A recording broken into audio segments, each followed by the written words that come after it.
Okay, what you doing there, friend? I'm going to make some apple pie filling. I'm going to water bath can it. So when I get ready to make the apple pie, all I got to do is take it out of the container, put it in a pie shell, put some butter on it, put a lid on it, and bake it 400 degrees for about an hour. The recipe calls for, well, I'm making a lot. I have 30 pounds of apples. So the first batch I'm going to do is going to be 4 cups of sugar, 2 cups of water, a half a cup of cornstarch. I'm using clear gel cornstarch. I'm going to use 6 quarts of apples. I'm going to measure the apples into here. And two teaspoons of cinnamon.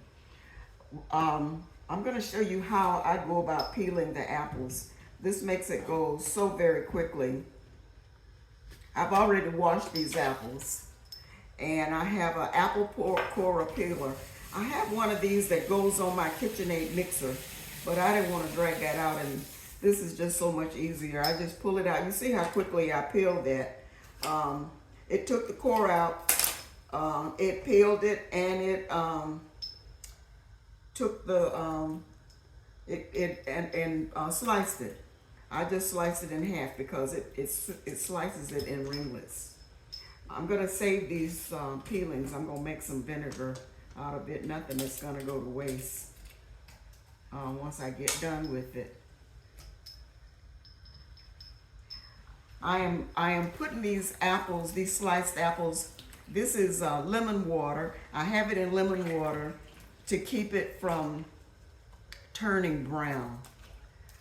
It keeps it nice and pretty and yellow.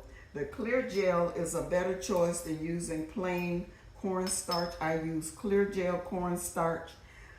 It's more transparent. The regular cornstarch gives it a frosty, it's not as pleasant looking as it is when you use the clear gel. Okay. Alrighty. Okay, the recipe says put the sugar and the water and then put the starch in. When you do it that way, the starch has a tendency to clump up. So the way I do it is I mix the sugar and the starch together alone. I take the spoon and I just mix it up real good, and then I add the 2 cups of water, which I have already measured out, and then I stir it. And you stir it until the sugar and the water and the cornstarch begins to thicken. It's going to take probably 7 or 8 minutes. You have to watch it and keep stirring it so it doesn't stick until it thickens. Once it thickens, you dump the apples in. The cinnamon is the last thing you put in. I'm going to put in 2 teaspoons of cinnamon for the people that like nutmeg and all of that, of those other spices. I just do cinnamon. I don't put any other spice. So I'm going to heat this up. Once it starts to boil and cook, it's going to thicken up, and you'll know when it's like, this is not it yet. The sugar has to melt. It's going to turn clear, and then it's going to start to thicken up, and you'll be able to tell that it's thickened. I'm going to time it and see how long it took it for it to actually thicken, so I can give you a better count of that. I'm going to water bath can this. So I've already heated the water. The jars, I'm using quart jars. They're in the dishwasher. They're going to be hot when they come out because the filling is going to be hot that I'm going to put in the water bath. The water bath water needs to be at least 2 inches over the top of the jars when I put it in. And I'm going to water bath can it for about 20, 25, 30 minutes. I usually do it a little bit longer just to be sure and just to be careful. I've already got lemon juice on the apples. They recommend that. There's difference in the acidity of apples. Some are more acidic than others. And that's what water bath canning is all about. You have to do water bath canning when you have a food or a fruit that has a certain amount of acidity in it. So I'm going to continue to stir this until the sugar completely melts and it begins to boil and thicken. I'm waiting on it to boil and thicken, and then I'll come back. Okay, this is how it looks. You see how it coats the spoon? See how it coats? I hope you can see it. See how it coats the spoon? Don't burn yourself now. Okay, but I want you to see it's coated the spoon and it's not running down through there. When I run my finger through it, you can see the line. Okay, you're gonna look at this and you're gonna say, that's not nearly enough water in there for 6 quarts of apples. And I actually have a little bit more than 6 quarts of apples. But keep in mind that once this starts cooking, the apples are going to make their own juice. And you have to be careful how you put this in here because it's like liquid lava.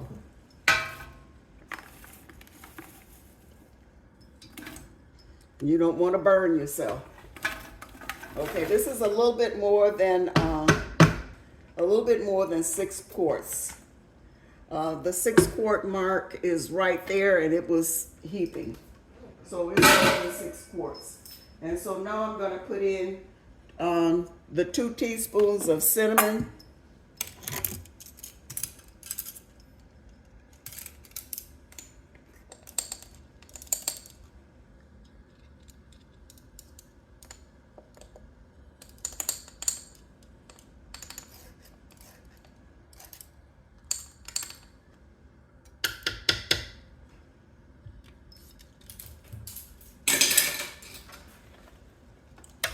And then you start stirring it to get the juice off the bottom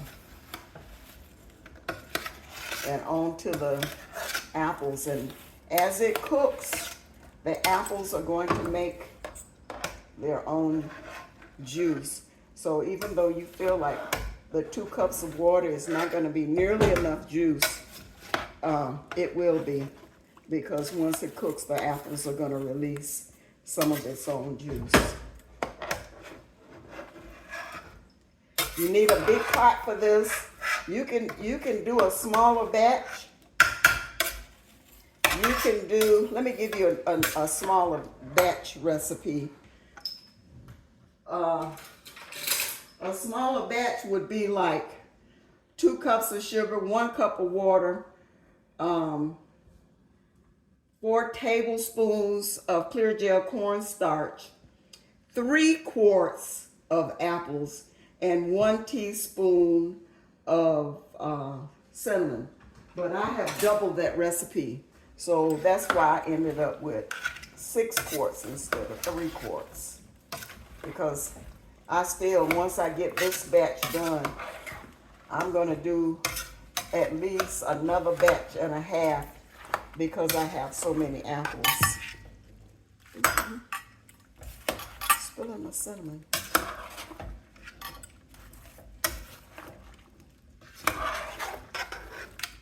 Okay, stir it up good to make sure you get the apples covered with that sugar and cornstarch. It's already beginning to make juice. I can see it down in the bottom.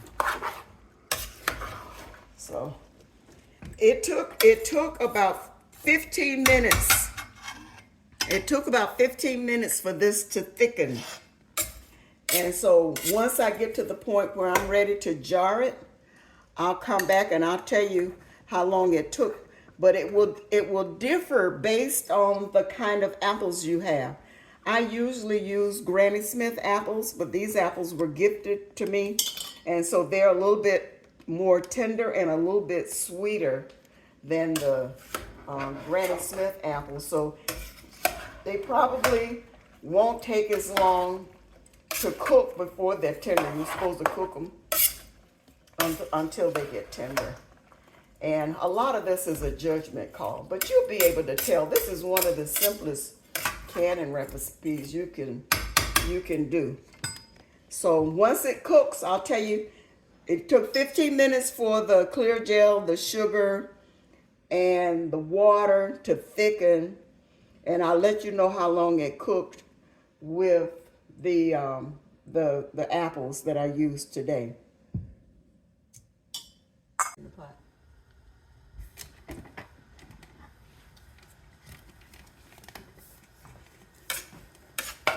Okay, these have been simmering on medium heat for about a little over 30 minutes. You can see the difference. The apples have cooked down, and you see how much juice has formed out of the apples as the apples have joined with what we already had in here and made a nice clear gel. It's not cloudy at all. When you use the clear gel starch, it makes a real pretty starch. The jars have been heating. They've already been sterilized. I have them in the hot water heating. So because the liquid is hot and the jars are going to be hot. Everything has to be hot because you don't want to shock the jars and have them crack on you. So I've had them in this boiling water sitting here so they're nice and hot.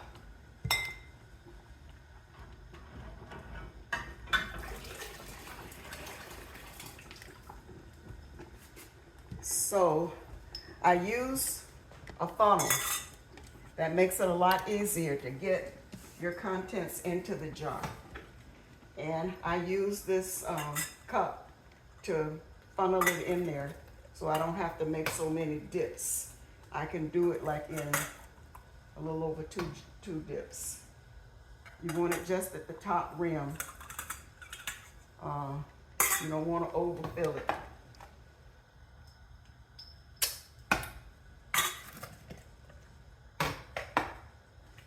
You see people canning and they have those little bitty spoons and they're dipping and dipping. That one might be a little too full. If it is, I'll take some of it out. This, I can fill the jar up in 2 scoops.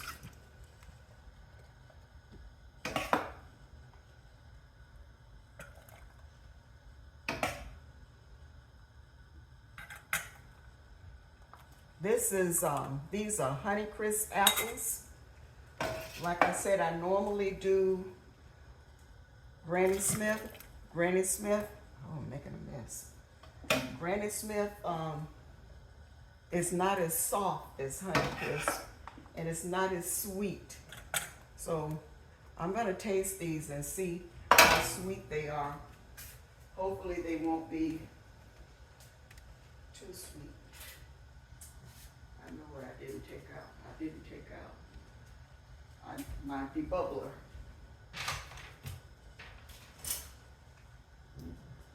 I'll use the stick. You want to make sure you debubble it and make sure there are no bubbles inside here. And sometimes when you think you have it overfilled, when you debubble it, the bubbles make room, and so then you have a safe level. You definitely don't want to overfill it. This looks pretty good. I think this one in the end is going to be too full. I'll see.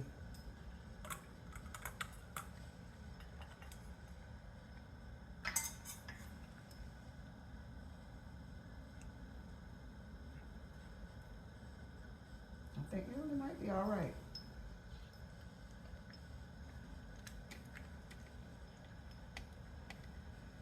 Yep, it's right at the bottom of this bottom lip down here. And that's where you want to fill it to. You don't want to overfill it. And all of these are at that bottom lip. So that's a good level to have them at. Make sure you don't have any bubbles in there. That can cause you a problem. Okay, your next step is to wipe the rims. This paper towel has vinegar on it. This is if it was something else, I'd probably do more, but since this is just apple pie filling and I just need to wipe the rim, make sure there's no debris on here that will prevent it from sealing properly. Put a lid on it.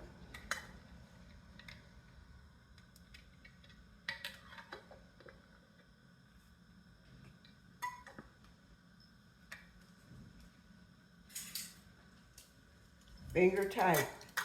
You don't want to tighten this too tight, because what it does as it's finger tight, as it's cooking, the water, air bubbles are going to seep out through the lid. If you have it too tight and the air bubbles can't get out, it will sometimes buckle your lid, and then you won't have a proper seal. So just finger tight.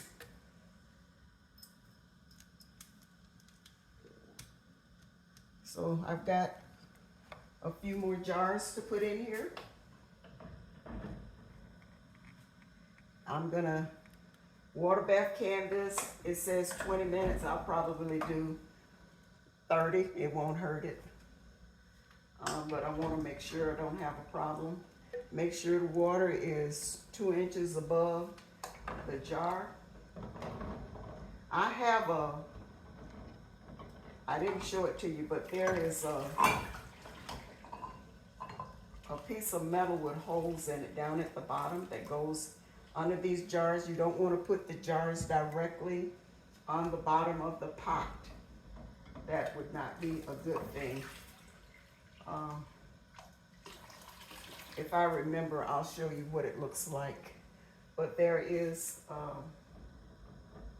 a metal disc with holes in it that's at the bottom that the jars are sitting on. They're not sitting directly on the bottom of the pot. Okay, I'm gonna do these other 3, or however many is left. And then I'm gonna water bath can it for about 30 minutes. I don't think I'm gonna get more than another jar out of here. Those Honeycrisp apples really did cook down a lot. If this was Granny Smith, I probably would have gotten 7 jars. But the Honeycrisp apples are much softer. They cook down more. And so I'm not going to get as many jars out of this. It'll be about 5 quarts. And that's going to be it.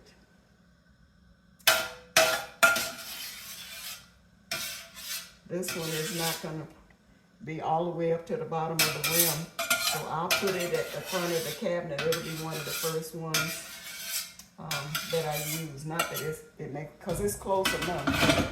It's not going to be a big problem.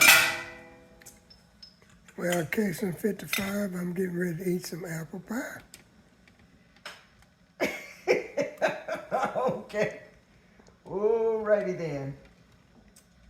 Okay. I'll see you back when I take it out of the canner.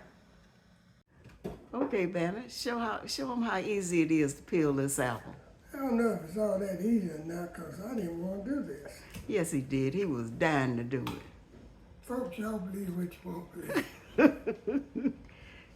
So you just put the apple on there, and you just turn the crank, and the apple is being peeled, it's being cored, and it's being sliced.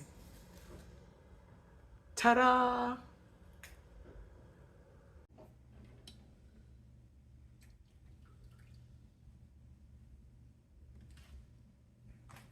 Okay, this is the second day of canning. Yesterday, I did 2 batches, and I ended up with 10 quart-size jars.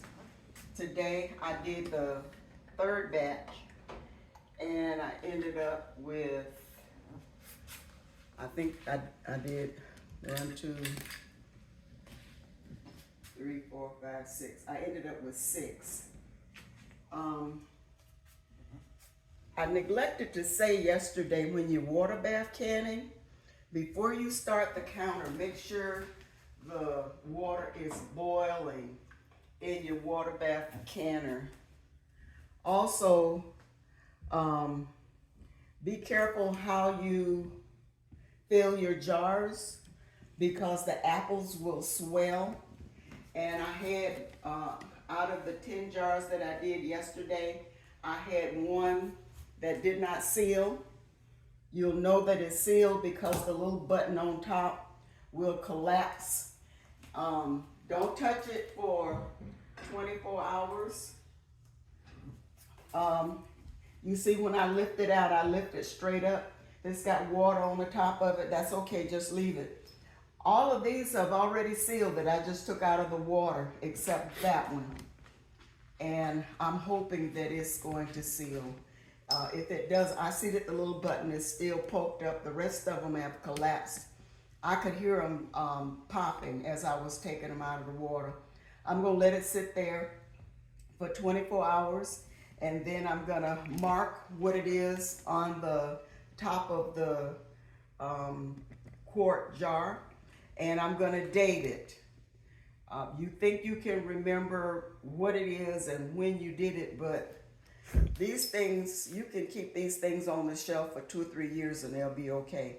But you want to be able to date it so you'll know what you did last. What else did I need to tell you?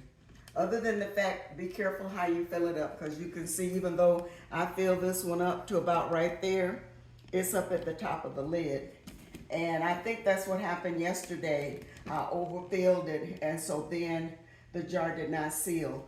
Once 24 hours is up, I'll take the band off. I'll lift it up by the lid. After I take the band off, I'll lift it up by the lid. If it's intact, I'll wash it and I'll put it on the shelf. If I lift it up by the lid and the lid comes off, it is not sealed. You need to put it in the refrigerator and you can leave it in the refrigerator for about a week, and then you need to use it. The apple pie filling is good to just eat it in a bowl. It's delicious.